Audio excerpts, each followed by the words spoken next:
Hello there. So I've got nearly 60,000 subscribers. I've uploaded over 300 videos and a handful of those have gone a little bit viral. One notably got over 1 million views in just a couple of weeks. Now, I often get people on my channel asking me to share my tips and tricks for what works on YouTube. So I've written a list of things that I want to share with you. If you disagree with any of them or they're particularly helpful to you, let me know down below. But of course, remember that, there are really no fixed rules when it comes to YouTube. The algorithm is always learning and YouTube are always meddling. That's another way of putting it. Of course, there's always the possibility that I'm just not clever enough. I haven't got enough experience. I'm not enough of a YouTube expert. But I think it's pretty well established, even among the people with millions of subscribers, that there is no such thing as a YouTube expert. Right, let's jump straight in. So the first thing on my list is upload regularly. Now you see this a lot online and I want to explain precisely why it is important. So I upload every Saturday and apparently that doesn't really please the YouTube algorithm. What really would is if I uploaded every single day. Well, I can't. I've got a full-time job and when I get home in the evenings, the last thing I want to do is spend another 4 hours filming and editing a video. But it's important to have a regular upload schedule, mainly for your subscribers, so that they know when to come to your channel and expect to see a video. It's those initial views you get when you upload a video that are really important to the YouTube algorithm and maximise the chance of it doing well.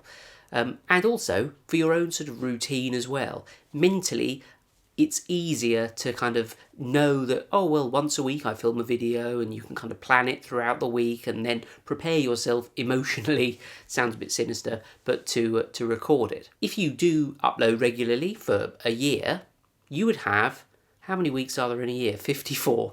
You would have 54 videos uploaded, minimum, because you may want to upload a few extra ones. I have heard it actually kind of said that, yeah, okay, there is no best time to upload. You should just really upload whenever. So you shouldn't really be put off just uploading videos whenever you feel like it as well. Just maybe always upload to your regular schedule also.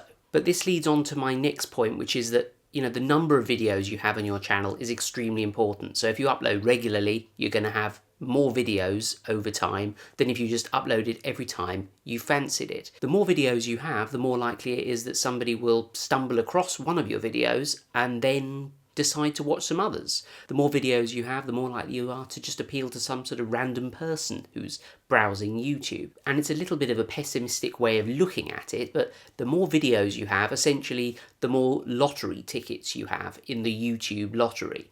If you have 300 videos and you've kind of been improving a little bit through time as you've uploaded them, you're more likely, statistically, to have a viral video than if you just uploaded 2 videos. So yes, you do need to stick with it. And this is one of the problems people come up against. They upload sort of 5 videos, think, oh, I've put a lot of effort into that. I'm not a celebrity now, so I'm not going to bother.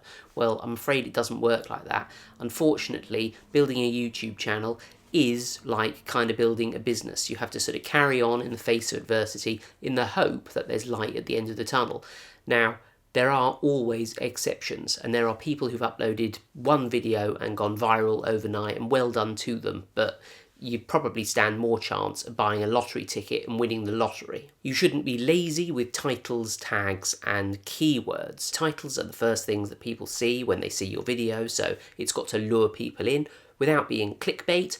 I've kind of played it quite close to the line on a few occasions, and people kind of get angry about it, but unfortunately, there is a balance to be struck here, and things do need to be enticing to click on. And if that means being a little bit economical with the truth, then people will do that. Because whether you like it or not, a 4-paragraph title is going to be boring, people aren't going to read it in full, and then people aren't going to click on your videos. Keywords and descriptions are, to be honest, more important for the YouTube algorithm. It's the kind of first indication that YouTube gets about what your video actually contains. And it looks quite carefully at the keywords you select. to see whether or not your keyword stuffing, so just putting random unconnected keywords in there that you think will rank well, or whether or not you're building up a really strong picture of the content of your YouTube video. Now, as I've said in previous videos, the service I use to help me choose YouTube keywords is called TubeBuddy, and I'll leave a link to it down below. It's a great tool that lets you explore different keywords. So you put in some ideas, it gives you some suggestions, and gives you some kind of indication of how they may rank on YouTube. I wouldn't not use it now because, because it makes finding keywords that much quicker, and there is always a chance that they're keywords that are going to rank really well. I'm expecting a sofa delivery, so my phone keeps ringing. Anyway, engage with your audience. So if people comment on your videos, don't leave them hanging, reply to their comments. Note of warning, this gets more difficult the more comments you get, but do your very best. And some people, like Jangbricks, who commented on one of my videos the other day, very grateful to him. He's got over 1 million subscribers. He's one of the best, if not the best, Lego YouTuber out there. He took the time to correct me on a particular point, and I'm incredibly grateful for that. And to be honest, it makes you kind of warm to the person.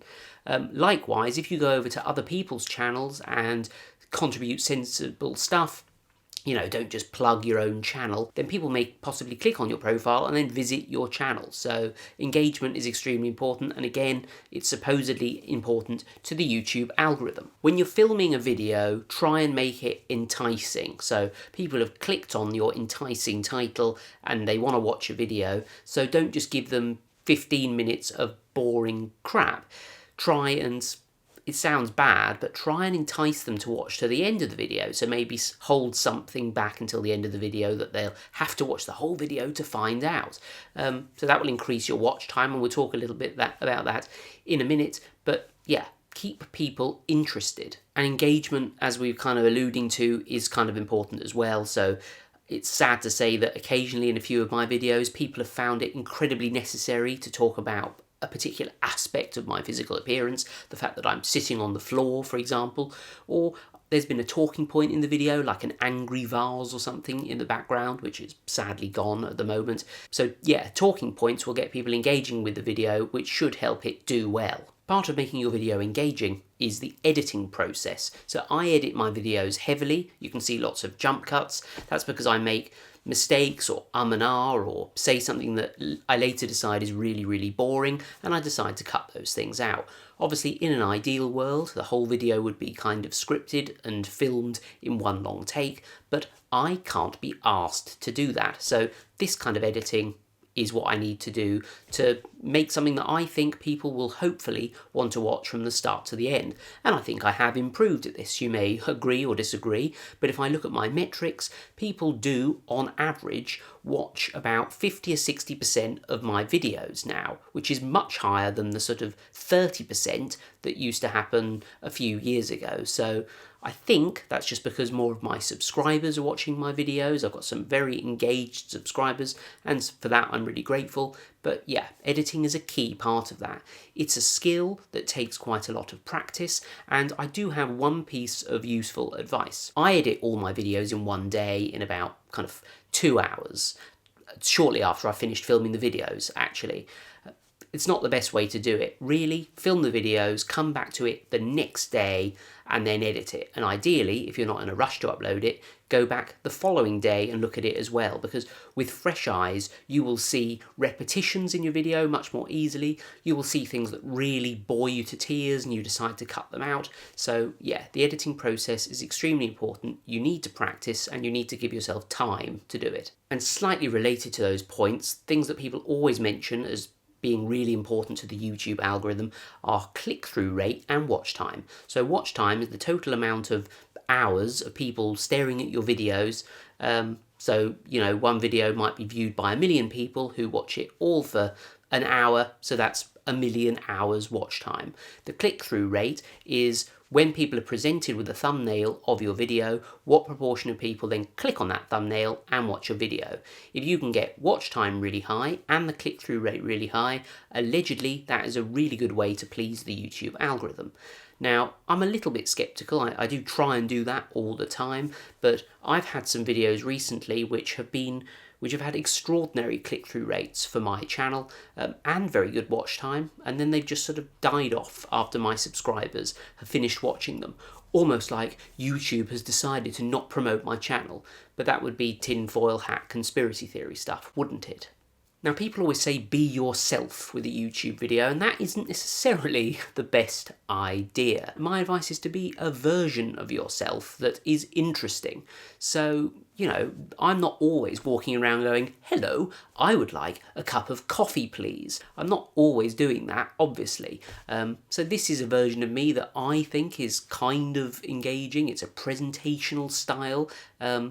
A little bit humorous now and again, although this video has been really serious and boring, hasn't it? Be aware of that. Don't just sit there kind of droning on in a monotonous voice, inaudibly and on a boring topic. Now, a good way, I think, to judge whether or not you are an interesting person or just a really boring individual, go and watch one of your videos from 2 or 3 months ago. How much of it can you watch before you decide to click off? And if you can't even watch your own video, imagine what it's like for other people. You can also get your friends to look at your video, but I don't think that's a fantastic idea because friends aren't necessarily going to give you a true reflection on your presentational style. They'll probably just say, yeah, it's really good.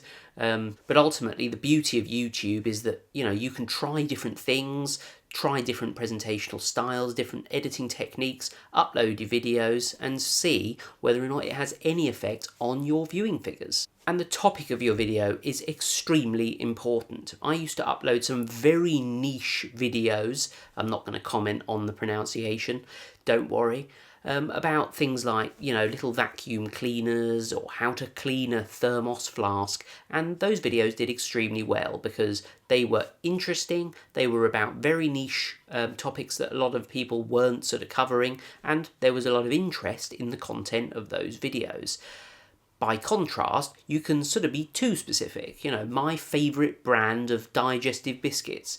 Who cares about that other than you? You're probably a small YouTuber if you're watching this, so you need to find a balance between something that, the bigger YouTubers haven't already stolen the market for, and something that's niche that you could contribute to without being so niche that nobody is going to watch it. Now, one of the ways that I get ideas for YouTube videos is to read my comments. So if a lot of people comment something and say, oh, I want to know, for example, what your best YouTube tips are, then I'll make a video about it. I also go to the bigger YouTubers who I watch, look at their most popular uploads, and do my own versions occasionally of their popular videos in the hope that I can draw some of that audience to me. And on occasion, that has worked. Now, from the way I'm presenting this, you'll probably get the sort of idea that I'm promoting. You just upload whatever videos you fancy on any topic that interests you or that you think might do well. And that is the kind of approach that I take. In reality, if you want to be successful on YouTube, you should probably stick to one topic so that your channel becomes a sort of one-stop shop for information about that particular topic, so that people know what to expect on your YouTube channel and so that your videos can sort of feed off each other. This is perfectly demonstrated by people like Star Wars Theory and Techmoan, who have consistently uploaded videos about the same topic for years now, and their channels are absolutely huge. A video of theirs comes up in your subscription or whatever, and you know what that video is going to be roughly about. Whereas a video comes up on my channel, and it could be about YouTube, it could be about Lego, it could be about eBay, it could be about anything, couldn't it? Let me defend that just very quickly. I would get very bored if I uploaded the same type of video every single week, so I upload whatever I fancy. Like it or lump it. Listen to criticisms. So you'll get a lot of criticisms on your videos as soon as you start getting any sort of proper viewing figures, and some of them will be cruel. Essentially, they're just trolls. You've got big nose, you've got tiny eyes, you sit on the floor, that sort of thing. And I'm not sure really why these people actually write these things, but there is sometimes a grain of truth in some of the stuff people will tell you. So, for example, for years people were telling me, your audio sucks. So I bought a new microphone and yeah, my audio's a lot better, I think. It's kind of feedback that helps you refine your process. And you're not always going to make the right decisions. You know, you're going to go down a particular avenue, change your backdrop or change your topic or your style of delivery, and it's not going to work. And you persevere, you know, you try something else until you find something that does work. That is essentially a kind of scientific process to kind of do well on YouTube. And I said kind of quite a lot in that sentence anyway. Thanks for watching. I hope you enjoyed this video. Do let me know if any of these tips have helped you out, or if you've got any tips of your own that you think would be interesting to me or my viewers. And do subscribe, give it a thumbs up if you enjoyed it, a thumbs down if you didn't, and I shall see you next time for another video.